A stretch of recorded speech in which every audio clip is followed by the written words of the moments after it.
चलिए जानते हैं मध्य प्रदेश की 25 बड़ी खबरों को सिर्फ 10 मिनट में। चुरहट में सरकारी जमीन से हटाया अतिक्रमण। सीधी जिले के चुरहट क्षेत्र में रविवार को प्रशासन ने सरकारी जमीन पर किए गए अतिक्रमण के खिलाफ बड़ी कार्रवाई की। एसडीएम विकास कुमार आनंद की मौजूदगी में पुलिस और राजस्व विभाग की संयुक्त टीम ने ग्राम सलैया स्थित शासकीय आराजी खसरा क्रमांक 47 की जमीन को अतिक्रमण मुक्त कराया। जानकारी के मुताबिक कुल 0.50 हेक्टेयर भूमि में से 0.10 हेक्टेयर पर राजराखन तिवारी ने बाड़ लगाकर कब्जा कर लिया था। प्रशासन ने मौके पर पहुंचकर अतिक्रमण हटवाया और सरकारी भूमि को मुक्त कराया। अधिकारियों ने साफ कहा कि सरकारी जमीन पर कब्जा किसी भी हाल में बर्दाश्त नहीं किया जाएगा।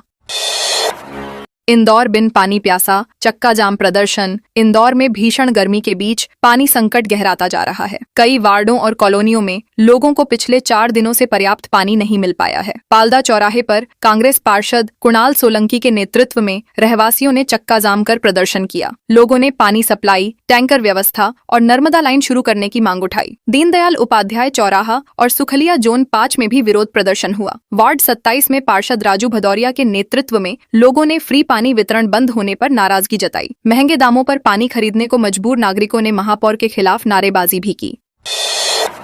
भीड़ का पुलिस पर हमला, थाने में तोड़फोड़। श्योपुर जिले में जमीन विवाद के चलते हुई फायरिंग में एक आदिवासी किसान की मौत के बाद हालात तनावपूर्ण हो गए। गुस्साए ग्रामीणों ने कराहल थाने का घेराव कर पुलिस वाहनों में तोड़फोड़ की और श्योपुर शिवपुरी हाईवे पर चक्का जाम कर दिया। स्थिति बिगड़ने पर पुलिस को लाठीचार्ज करना पड़ा और आंसू गैस के गोले छोड़ने पड़े। घटना के बाद इलाके में भारी पुलिस बल तैनात किया गया है। विधायक मुकेश मल्होत्रा और प्रशासनिक अधिकारी भी मौके पर पहुंचे। फिलहाल प्रशासन ने स्थिति नियंत्रण में होने का दावा किया है, लेकिन क्षेत्र में तनाव का माहौल अब भी बना हुआ है। डंपर ने युवक को कुचला, मौके पर मौत। नरसिंहपुर जिले में संसार खेड़ा रेत खदान के पास तेज रफ्तार रेत से भरे डंपर ने 20 वर्षीय शैलेश को कुचल दिया, जिससे उसकी मौके पर ही दर्दनाक मौत हो गई। हादसे के बाद परिजनों और ग्रामीणों में भारी आक्रोश फैल गया। गुस्साए लोगों ने शव रखकर स्टेट हाईवे 44 पर चक्का जाम कर दिया। प्रदर्शन के कारण हाईवे के दोनों ओर करीब 7 किलोमीटर लंबा जाम लग गया। शाम 7 बजे शुरू हुआ विरोध प्रदर्शन रविवार सुबह 5 बजे जाकर समाप्त हुआ। प्रशासन ने मृतक परिवार को 5 लाख रुपए की आर्थिक सहायता देने का आश्वासन दिया, जिसके बाद प्रदर्शनकारियों ने जातीय जाम हटाया। प्रियंक कानूनगो बोले, नर्मदा जल बिना फिल्टर पीने लायक नहीं। पानी बड़वानी दौरे पर पहुंचे राष्ट्रीय मानवाधिकार आयोग के सदस्य प्रियंक कानूनगो ने नर्मदा नदी के पानी की गुणवत्ता पर चिंता जताई। उन्होंने नदी किनारे पहुंचकर पानी का सैंपल लिया और उसका वीडियो अपने एक्स अकाउंट पर साझा किया। वीडियो में उन्होंने कहा कि ग्रामीण क्षेत्रों के लोग इसी पानी पर निर्भर हैं, लेकिन बिना फिल्टर के यह सीधे पीने योग्य नहीं दिख रहा। पानी में अशुद्धियां साफ नजर आने की बात कहते हुए उन्होंने स्वास्थ्य संबंधी खतरे की आशंका जताई। कानूनगो ने प्रशासन से नियमित जांच कराने और ग्रामीण इलाकों में शुद्ध पेयजल उपलब्ध कराने की मांग की।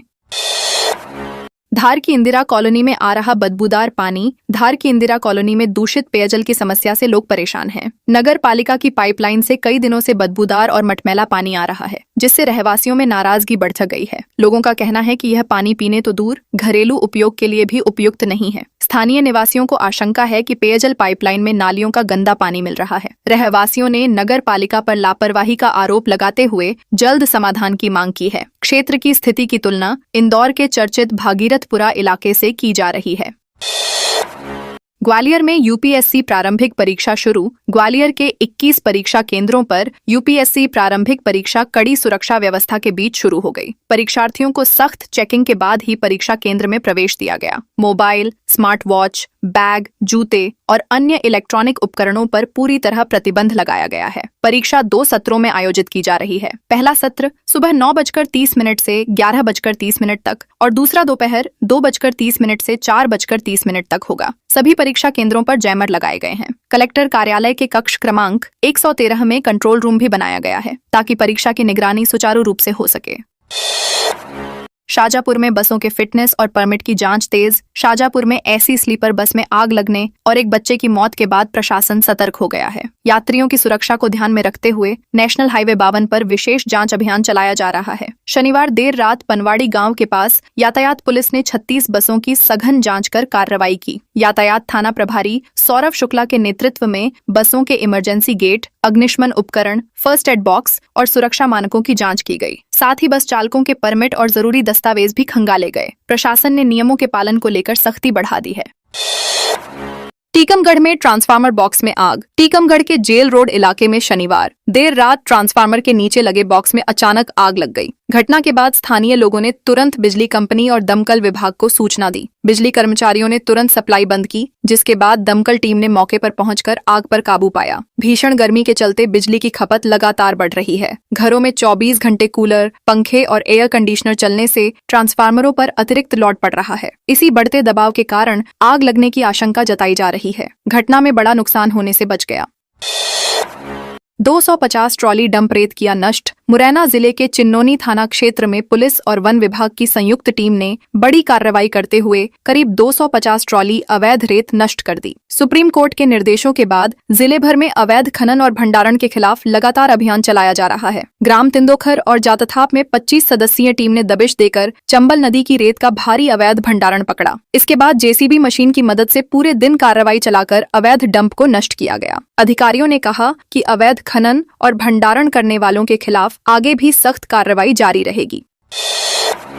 रतलाम शहर से कबाड़ गोडाउन हटाने की कार्रवाई शुरू। रतलाम शहर में अवैध कबाड़ गोदामों को हटाने की कार्रवाई शुरू हो गई है। नगर निगम और जिला प्रशासन की संयुक्त टीम ने शहर के 5 कबाड़ गोदाम हटाकर जब्त सामान को जुलवानिया ट्रेंसिंग ग्राउंड पहुंचाया। कुछ कारोबारियों ने कार्रवाई रोकने की कोशिश की, लेकिन प्रशासन ने जेसीबी चलाकर अवैध निर्माण तोड़ दिए। नगर निगम ने पहले 85 कबाड़ दुकानों को नोटिस जारी किए थे। मामले में व्यापारियों ने कोर्ट का रुख किया, लेकिन कोर्ट ने याचिका खारिज कर दुकानों को शहर से बाहर शिफ्ट करने के निर्देश दिए।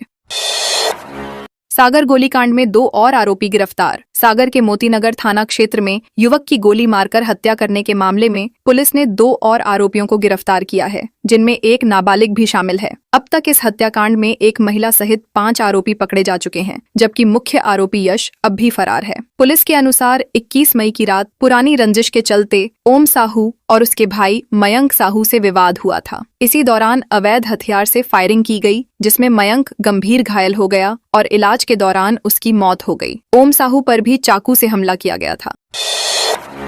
श्योपुर में खेत पर जुताई के दौरान अंधाधुंध फायरिंग। श्योपुर के पनवाड़ा गांव में खेत पर काम कर रहे लोगों पर हमलावरों ने ताबड़तोड़ फायरिंग कर दी। इस घटना में युवक गंगाराम गंभीर रूप से घायल हो गया, जबकि ग्राम सरपंच सहित अन्य लोगों के साथ मारपीट की गई। हमलावर स्कॉर्पियो वाहन से आए थे और वारदात के बाद फरार हो गए। घटना के बाद बड़ी संख्या में ग्रामीण कराहल थाने पहुंच गए और पुलिस से झड़प के बाद हाईवे पर चक्का जाम कर दिया। पुलिस ने भीड़ को नियंत्रित करने के लिए आंसू गैस के गोले छोड़े। जानकारी के मुताबिक जमीन विवाद और सीमांकन को लेकर तनाव चल रहा था।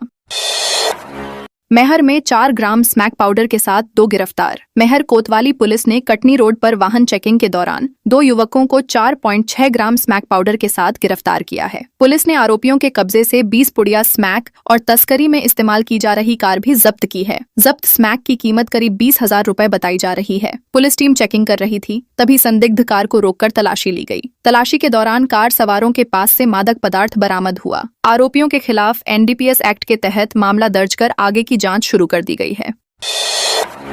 ओरछा पहुंचे भाजपा प्रदेश अध्यक्ष, रामराजा सरकार के दर्शन किए। भाजपा प्रदेश अध्यक्ष हेमंत खंडेलवाल शनिवार को धार्मिक नगरी ओरछा पहुंचे, जहां उन्होंने रामराजा सरकार मंदिर में पूजा अर्चना कर प्रदेश की सुख समृद्धि की कामना की। मीडिया से चर्चा में उन्होंने कहा कि भाजपा सोशल मीडिया पर चल रहे कॉकरोच जनता पार्टी जैसे ट्रेंड्स को गंभीरता से नहीं लेती। इस दौरान उन्होंने भाजपा की आगामी प्रदेश कार्यसमिति बैठक को लेकर भी जानकारी दी। उन्होंने बताया कि पहले जून में प्रस्तावित बैठक अब जुलाई में आयोजित होगी। संगठनात्मक व्यस्तताओं और विस्तृत कार्य योजना तैयार करने के उद्देश्य से बैठक आगे बढ़ाई गई है।